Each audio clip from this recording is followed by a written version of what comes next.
Di mana si cacat itu? Sudah mati. Suara suamiku menggema tajam di tengah aula rumah sakit mewah yang penuh tamu dan dokter. Saat acara donasi berlangsung dengan lampu kristal berkilau dan aroma parfum bercampur bau antiseptik. Semua kepala menoleh. Aku berdiri membeku, jemariku dingin, menahan napas yang terasa berat. Dia tertawa sinis, memastikan semua saksi mendengar hinaannya. Namun tepat di belakang punggungnya, langkah sepatu hak terdengar mantap. Seorang dokter cantik berhenti, menatapnya tanpa berkedip. Sebelum ceritanya dimulai, silakan tulis di kolom komentar dari daerah mana saja teman-teman yang menonton cerita ini. Jangan lupa like dan subscribe agar channel ini bisa semakin berkembang dan bisa mempersembahkan cerita yang lebih menarik lagi. Di mana si cacat itu? Sudah mati? Suara Arman memantul di langit-langit ruang tunggu, keras dan tanpa ragu. Beberapa kepala langsung menoleh. Seorang perawat menghentikan langkahnya. Bau antiseptik tipis bercampur wangi parfum mahal keluarga Arman yang berdiri di belakangnya. Mira berdiri beberapa langkah dari kursi besi dingin. Jemarinya menggenggam tas kulit yang kaku. Cahaya lampu putih terlalu terang di atas kepalanya, membuat bayangannya jatuh panjang di lantai mengilap. Aku tidak mau terus dipermalukan begini, lanjut Arman. Suaranya lebih rendah tapi tetap terdengar oleh semua orang. Aku suami, bukan perawat. Seorang kerabat berbisik pelan, cukup keras untuk didengar. Kasihan Mas Arman, hidupnya hancur gara-gara itu. Arman merasa tatapan orang-orang menguatkan egonya. Di dalam kepalanya, ia meyakini satu hal, reputasi lebih penting daripada belas kasihan. Ia tidak melihat istrinya sebagai pasangan, melainkan sebagai beban yang merusak citranya di depan kolega. Mira tidak membalas. Napasnya terdengar pelan di sela suara kursi yang bergeser. Tangannya tetap diam, bahunya tidak bergetar. Matanya menatap lantai yang memantulkan cahaya dingin. Langkah sepatu hak tinggi terdengar mendekat, ritmis dan tegas di atas keramik. Suara itu berhenti tepat di samping Mira. Maaf, siapa yang Anda maksud dengan cacat? Suara perempuan itu lembut, namun tajam seperti kaca tipis. Arman menoleh, sedikit terkejut. Dan untuk pertama kalinya, ruang tunggu itu menjadi terlalu sunyi. Lorong rumah sakit itu lebih dingin dari ruang tunggu tadi. Udara dari pendingin ruangan berhembus pelan, menyentuh kulit Mira yang masih terasa tegang. Cahaya lampu neon memantul di lantai keramik yang mengilap, membentuk bayangan panjang tubuhnya yang berjalan perlahan. Di belakangnya, suara langkah Arman terdengar cepat dan berat. "Kenapa kamu masih diam saja?" Ucapnya begitu mereka sampai di sudut lorong yang lebih sepi. Suaranya lebih rendah, tetapi tidak kalah tajam. "Kamu tidak merasa malu diperlakukan seperti tadi?" Mira berhenti. Tangannya masih menggenggam tas kulit yang teksturnya terasa kaku di telapak tangannya. Arman mendekat satu langkah. Aroma parfum mahalnya bercampur dengan bau antiseptik yang samar. Semua orang melihatku seperti lelaki bodoh yang mengurus istri tak berguna. "Kamu tahu kan, kalau bukan karena kecelakaan itu, hidupku tidak akan serumit ini," lanjutnya pelan, hampir berbisik, tetapi setiap kata terasa lebih berat daripada teriakan. Mira menatap lantai. Cahaya putih memantulkan garis tipis di matanya yang lembab, tetapi ia tidak mengangkat wajahnya. Ia tidak membalas. Arman menunggu reaksi. Ia ingin perlawanan, atau setidaknya pembelaan. Namun yang ia dapat hanya diam yang terlalu tenang. Di dalam kepalanya, Arman meyakinkan diri bahwa ia tidak kejam. Ia hanya realistis. Dunia bisnis tidak memberi ruang bagi kelemahan. Dan ia takut, lebih dari yang ia akui, bahwa reputasinya sedang rapuh. Tanpa berkata lagi, ia berbalik dan berjalan menjauh. Suara langkahnya memantul di lorong sebelum menghilang. Mira tetap berdiri beberapa detik.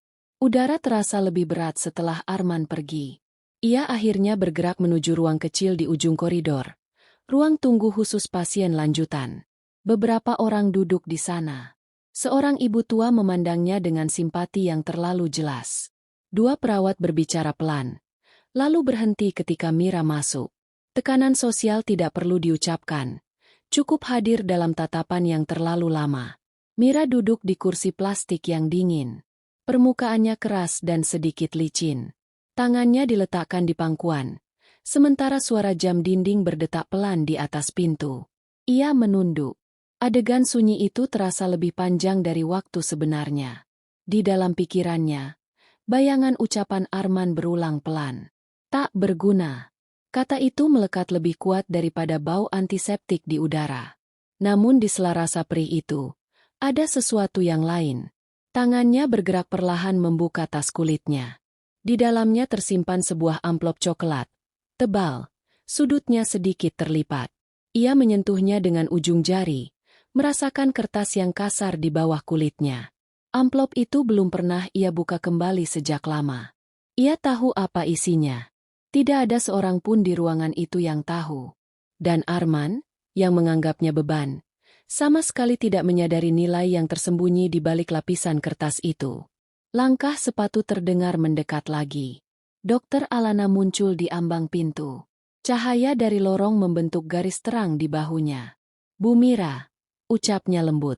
"Dokter kepala ingin berbicara dengan Anda." Beberapa kepala kembali menoleh. Tekanan sosial kembali terasa. Lebih tajam karena rasa ingin tahu. Mira mengangguk pelan dan berdiri. Kursi plastik mengeluarkan bunyi gesekan singkat ketika ia menjauh. Di sepanjang lorong menuju ruang konsultasi utama, udara terasa semakin sejuk. Lampu-lampu tertata rapi di langit-langit, memantulkan bayangan mereka berdua di dinding kaca. Dokter Alana melirik sekilas ke tas Mira. "Tidak semua orang memahami apa yang sebenarnya terjadi," katanya pelan, seolah memilih kata dengan hati-hati. Mira tidak bertanya apa maksudnya. Ia tahu dokter itu menyadari sesuatu. Pintu ruang konsultasi terbuka. Di dalamnya, meja kayu besar dan kursi empuk tersusun rapi. Aroma kopi samar tercium dari sudut ruangan. Suasana terasa berbeda, lebih formal, lebih tertutup. Di luar, Arman sedang menerima telepon. Suaranya terdengar tegang, meski ia mencoba terdengar tenang. Ia tidak tahu bahwa di ruangan ini, percakapan yang akan terjadi bisa mengubah posisi siapa yang dianggap lemah. Dan ketika Mira duduk di kursi empuk itu, tas kulitnya tetap berada di pangkuannya. Amplop coklat itu masih tertutup. Namun untuk pertama kalinya sejak lama, Mira tidak lagi merasa sepenuhnya sendirian. Di luar ruangan, suara pintu tertutup perlahan. Dan percakapan itu pun dimulai. Ruang makan keluarga Arman malam itu terasa lebih panas dari biasanya. Lampu gantung memancarkan cahaya kekuningan yang memantul di permukaan meja kayu besar. Aroma sup hangat dan daging panggang memenuhi udara, tetapi tidak ada yang benar-benar menikmati makanannya. Suara sendok beradu dengan piring terdengar terlalu keras dalam kesunyian yang tidak nyaman. Ibunya Arman duduk di ujung meja, punggungnya tegak. Tatapannya tajam seperti garis cahaya di mata kaca lemari. "Operasi lagi?" tanyanya pelan, tetapi setiap suku kata mengandung penilaian. "Sampai kapan keluarga ini harus menanggungnya?" Sepupu Arman mengangkat alis. "Mas Arman sedang negosiasi proyek besar. Reputasi penting. Investor tidak suka drama." Mira duduk dengan kedua tangan di pangkuan. Tekstur taplak meja terasa kasar di ujung jarinya. Cahaya lampu membentuk bayangan tipis di wajahnya yang pucat. Arman menarik napas panjang. Ia tahu semua mata tertuju padanya.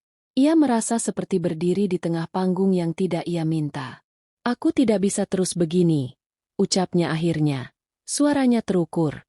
"Aku harus menjaga bisnisku. Aku tidak boleh terlihat lemah." Ia tak menyebut mitra yang mulai meragukannya.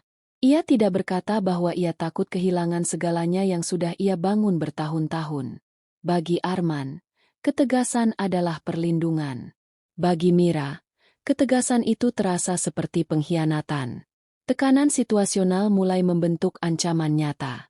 Arman melanjutkan, lebih pelan. "Pengacara sudah mengirimkan draft perjanjian pemisahan aset sementara. Hanya untuk jaga-jaga." Sendok di tangan Mira berhenti. Suara denting kecil terdengar saat logam menyentuh porselen. Udara di ruangan itu terasa lebih berat. Itu bukan sekadar ancaman emosional. Itu langkah hukum. Ibunya Arman mengangguk kecil, seolah keputusan itu wajar. Kadang lelaki harus memilih yang rasional. Mira menatap meja. Di dalam pikirannya, keraguan muncul seperti bayangan tipis. Mungkin benar. Mungkin aku menghambatnya. Tekanan internal itu tumbuh pelan, menggerogoti ketenangan yang selama ini ia jaga. Ia teringat bagaimana Arman dulu menatapnya dengan bangga di acara-acara bisnis. Sekarang tatapan itu berubah menjadi kekhawatiran yang disamarkan sebagai kemarahan. Arman sendiri tidak merasa dirinya jahat. Ia takut kehilangan kendali. Ia takut diejek rekan-rekannya. Ia takut terlihat gagal sebagai suami dan pengusaha. Ketakutan itu membuatnya menekan lebih keras. Aku tidak mau semua yang sudah kubangun runtuh, katanya, kali ini tanpa melihat Mira. Aku sudah terlalu jauh untuk mundur. Mira mengangkat wajahnya perlahan. Cahaya lampu menyentuh matanya yang mulai memerah. Ia hampir berkata sesuatu. Di dalam tasnya, amplop coklat itu terasa seperti beban sekaligus jawaban. Ia tahu isinya cukup untuk membungkam semua keraguan di meja ini. Namun jika ia membuka rahasia itu sekarang, semuanya akan berubah dengan cara yang tidak bisa ia kendalikan. Ia tidak ingin menggunakan kekuasaan sebagai balas dendam. Tangannya gemetar kecil di bawah meja. Ibunya Arman kembali berbicara. Kali ini lebih tajam. Perempuan yang baik tahu kapan harus mengalah. Kalimat itu menusuk lebih dalam daripada yang lain. Mira berdiri perlahan. Kursinya bergeser dengan suara gesekan yang memecah keheningan. Beberapa kepala terangkat. Aku tidak meminta siapapun menanggungku, ucapnya pelan. Suaranya tidak keras, tetapi stabil. Arman menatapnya, sedikit terkejut dengan nada itu. Untuk sesaat, ia melihat sesuatu yang tidak ia pahami, bukan kelemahan, melainkan keteguhan yang tertahan. Namun keteguhan itu tidak menghapus ancaman. Malam itu, setelah makan malam usai, Arman menerima panggilan telepon di ruang tamu. Cahaya lampu berdiri menciptakan lingkaran kecil di lantai. Udara terasa lebih sejuk, tetapi keringat tipis muncul di pelipisnya. Ya, saya mengerti, katanya pada seseorang di ujung sana. Suaranya tegang. Kami akan hadir. Ia menutup telepon perlahan. Di dalam pikirannya, kabar itu seperti batu yang jatuh. Perusahaan mitra utamanya mengundangnya ke acara pengumuman besar minggu depan. Acara yang menentukan kelanjutan investasinya.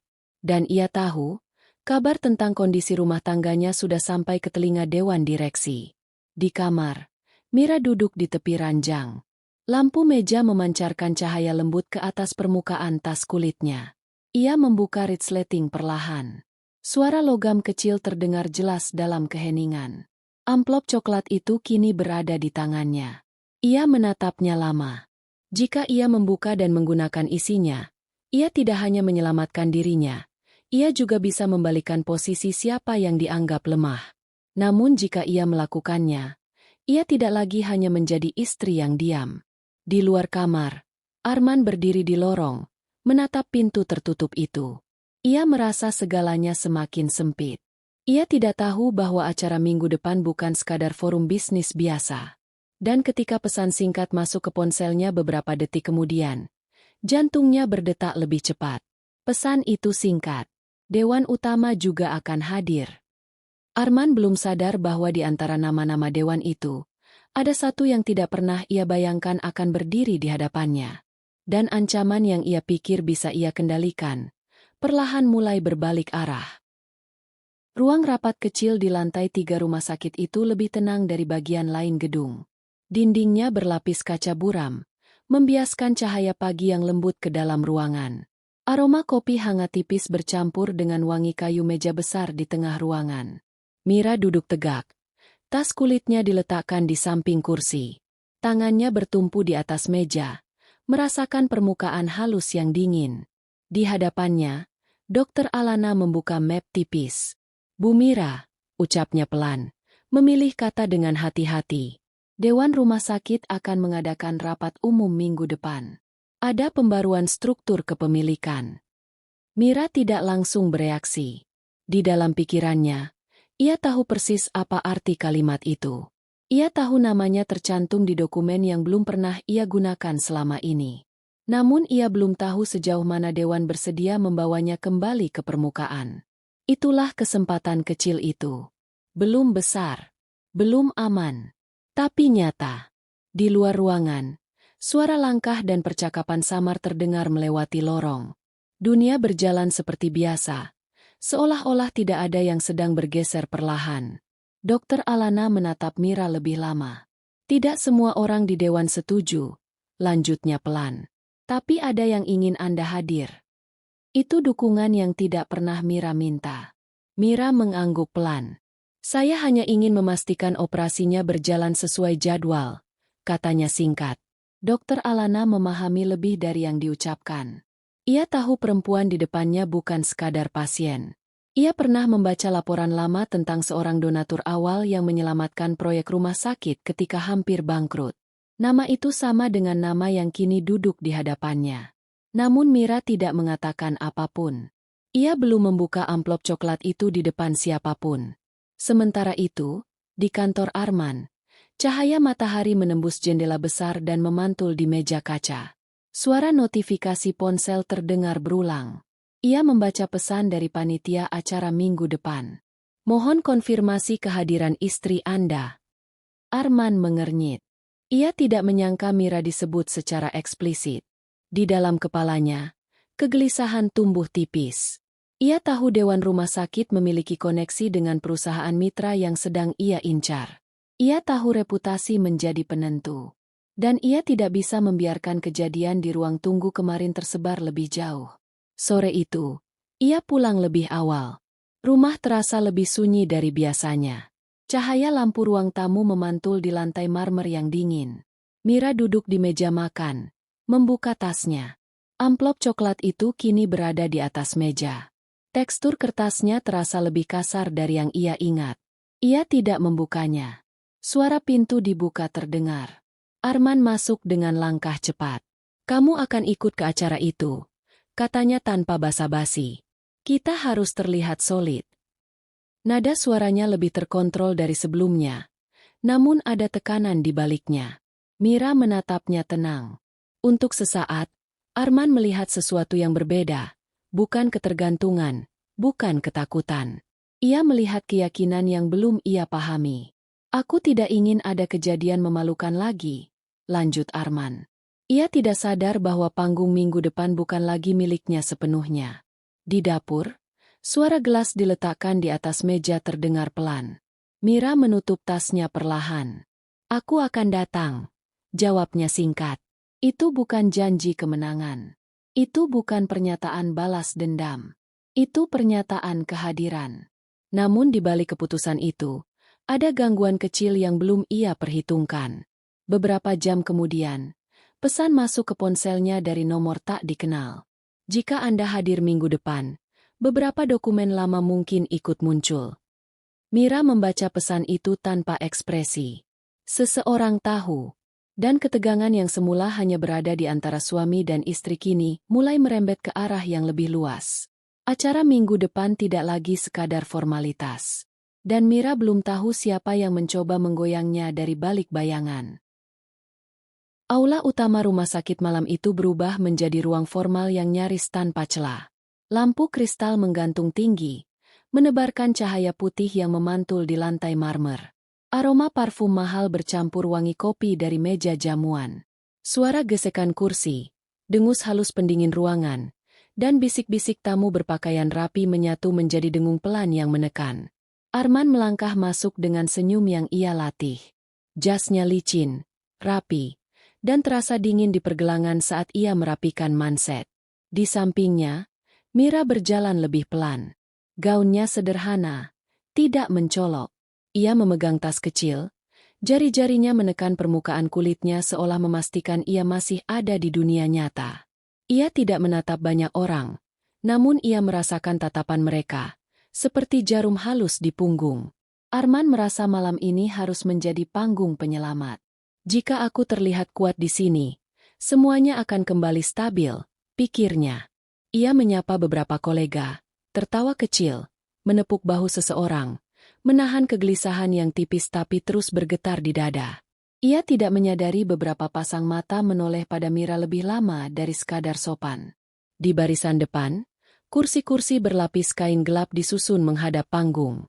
Di belakang, layar besar menunggu menampilkan materi rapat. Mikrofon di podium memantulkan kilau lampu. Di sudut, Dr. Alana berdiri dengan map tipis di tangan.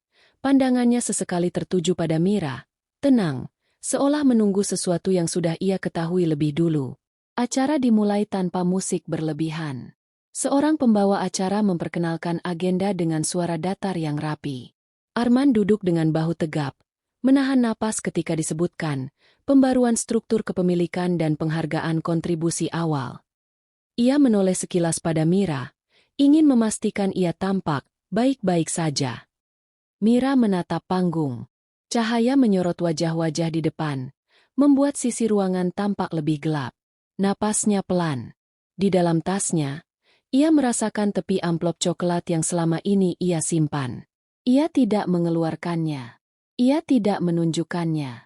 Ia hanya duduk, diam. Pembawa acara memanggil ketua dewan. Seorang pria berambut rapi naik ke podium. Ia tidak tersenyum terlalu lebar. Suaranya tenang. Namun setiap kata terdengar jelas di ruangan yang hening.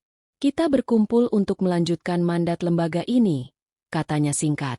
Ada nama yang selama ini memilih tidak tampil, tetapi kontribusinya tercatat, dan hari ini Dewan menyepakati untuk menyebutkannya. Arman merasakan jari-jarinya menegang di atas lutut. Ia menunggu nama perusahaan, angka investasi, atau daftar sponsor. Ia menunggu sesuatu yang bisa ia pakai untuk memperkuat posisinya. Dalam pikirannya, ia sudah menyiapkan kalimat-kalimat ramah untuk sesi foto. Di layar, sebuah slide muncul, hanya judul, pendiri awal pemegang saham utama. Tidak ada foto, tidak ada detail. Hanya baris kosong yang seolah sengaja ditahan. Ketua Dewan menunduk sebentar, seperti membaca sesuatu yang lebih berat dari kertas. Nama ini, ucapnya perlahan, pernah menyelamatkan proyek ekspansi pada saat rumah sakit nyaris berhenti beroperasi. Hening merayap. Beberapa tamu berhenti mengaduk kopi. Seorang wanita di barisan belakang menahan suara batuknya. Kain jas Arman terasa semakin ketat di bahu. Ketua Dewan melanjutkan, lebih pelan, seakan setiap suku kata harus jatuh tepat. Ibu, Mi. Arman menelan ludah. Ia tidak mengerti kenapa jantungnya berdetak lebih cepat. Ra. Nama itu mengambang di udara seperti benda yang jatuh tetapi belum menyentuh lantai. Detik berikutnya terasa terlalu panjang. Beberapa kepala menoleh, tidak serempak, mulai dari barisan depan, lalu merambat ke samping, lalu ke belakang. Kursi berderit pelan. Cahaya lampu panggung memantul di mata-mata yang membesar. Arman menoleh lambat. Senyumnya membeku, bukan karena takut, melainkan karena otaknya menolak menyusun makna. Mira? Nama itu seharusnya milik istrinya yang ia hina. Nama itu seharusnya tidak berada di layar. Layar menampilkan baris kedua. Mira, pendiri awal pemegang saham utama. Masih tanpa foto. Masih tanpa cerita. Hanya fakta yang dingin. Arman merasakan panas menjalar dari tengkuk ke wajah. Suara di sekelilingnya menjauh, menjadi dengung yang menekan. Ia melihat Mira tetap duduk, punggungnya tegak, tangan di atas tas kecil. Tidak ada senyum kemenangan. Tidak ada tatapan menantang. Hanya ketenangan yang membuatnya merasa lebih telanjang di hadapan semua orang.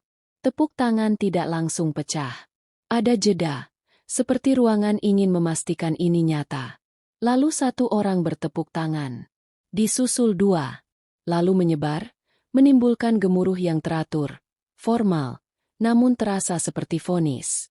Arman menoleh pada ketua dewan, ingin mengatakan sesuatu, namun tenggorokannya kering. Dalam pikirannya, potongan-potongan hinaan di ruang tunggu kembali, menamparnya satu persatu. Ia tiba-tiba sadar, semua saksi yang dulu menatap Mira, kini menatap dirinya. Ketua dewan menutup mapnya pelan. Kami mengundang Ibu Mira untuk berdiri, jika berkenan. Mira tidak langsung berdiri. Ia menarik napas, pelan, seolah mengukur seluruh ruangan. Lalu ia bangkit. Suara kain gaunnya bergesek halus. Cahaya lampu menyentuh wajahnya, menampakkan ketenangan yang tidak bisa Arman pahami. Dan tepat ketika Mira melangkah satu langkah ke arah panggung, ponsel Arman bergetar di saku jasnya. Pesan singkat muncul di layar. Ada yang akan dibuka setelah ini. Tepuk tangan perlahan mereda, menyisakan gema yang menggantung di langit-langit aula. Cahaya lampu panggung tetap menyilaukan, tetapi suasana berubah.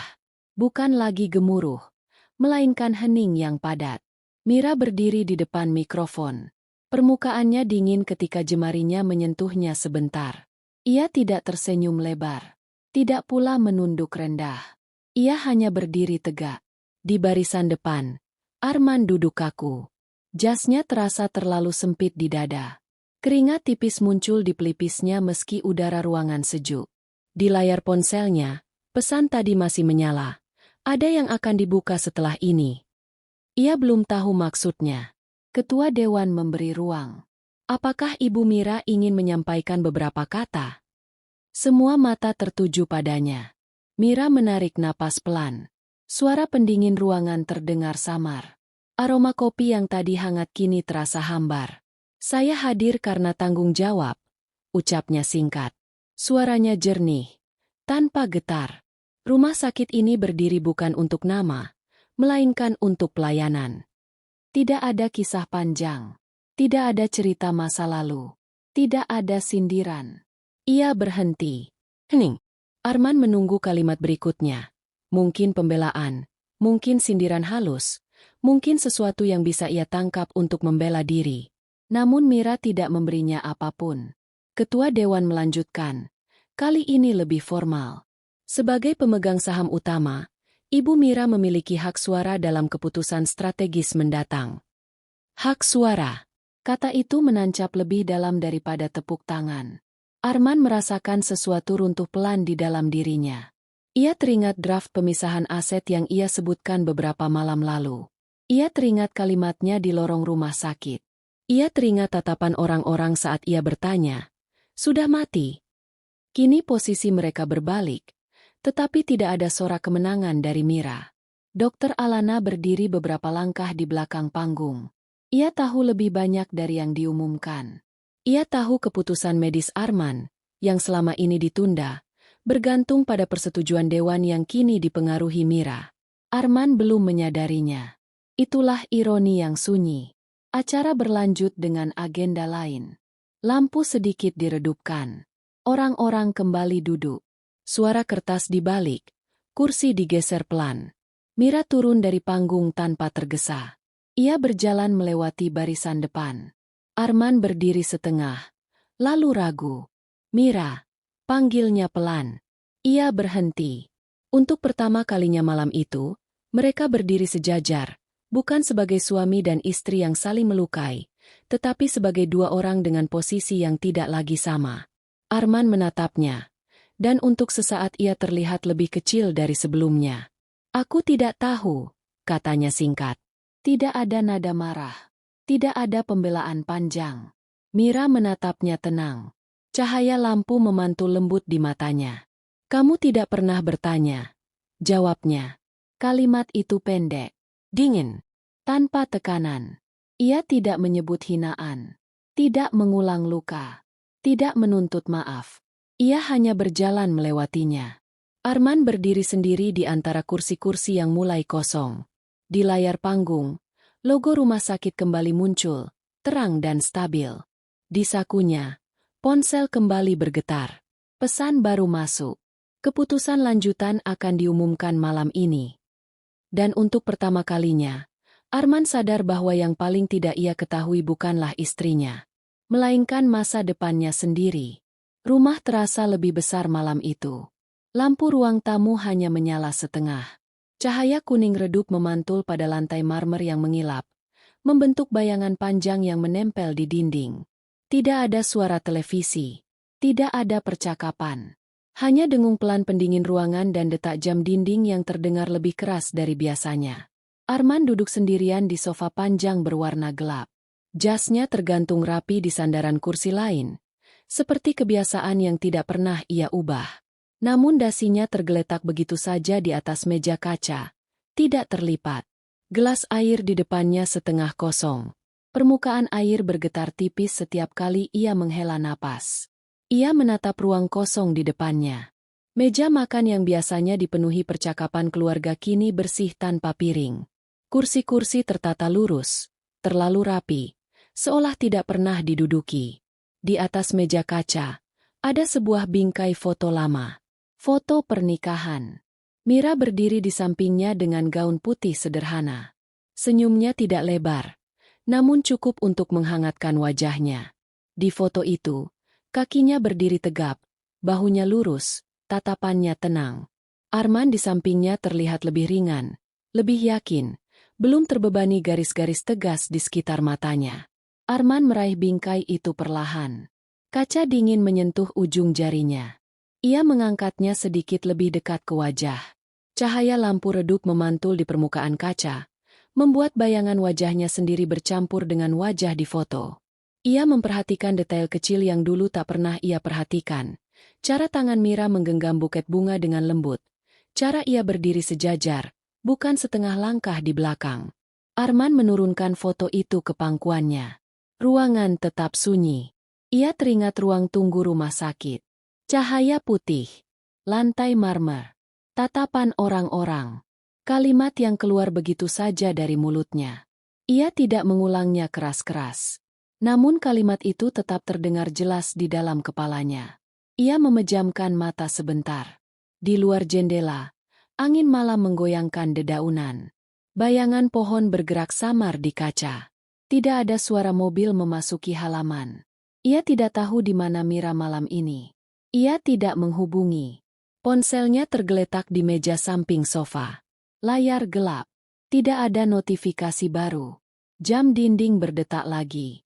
Waktu terasa lebih lambat di ruangan yang kosong. Arman berdiri perlahan dan berjalan menuju meja makan. Langkahnya terdengar jelas di lantai marmer. Ia menarik salah satu kursi, lalu duduk. Tempat duduk yang biasa ditempati Mira berada tepat di seberangnya. Ia menatap kursi itu. Permukaan kayunya memantulkan cahaya lampu dengan garis tipis. Tidak ada tas di sandaran. Tidak ada selendang yang tergantung. Tidak ada suara sendok menyentuh piring. Hanya kursi kosong. Arman kembali mengambil foto pernikahan dan meletakkannya di tengah meja makan. Ia memperhatikan dua sosok di dalam bingkai itu, berdiri sejajar. Selama ini, ia selalu merasa berada sedikit di depan. Ia menggeser bingkai itu beberapa sentimeter. Tidak sengaja. Atau mungkin sengaja. Ia menghela napas. Ruang kosong itu tidak berteriak. Tidak menuduh. Tidak menghakimi. Ia hanya ada. Lampu ruang tamu akhirnya dimatikan satu persatu, menyisakan satu lampu kecil di sudut ruangan. Cahaya redup itu membentuk siluet Arman yang duduk sendirian, dikelilingi bayangan furnitur yang panjang. Ia tidak memindahkan foto itu lagi. Tidak menyimpannya. Tidak membaliknya. Menurut kalian, apakah suami seperti ini pantas dimaafkan? Tulis di komentar. Dukung wanita kuat seperti ini dengan subscribe.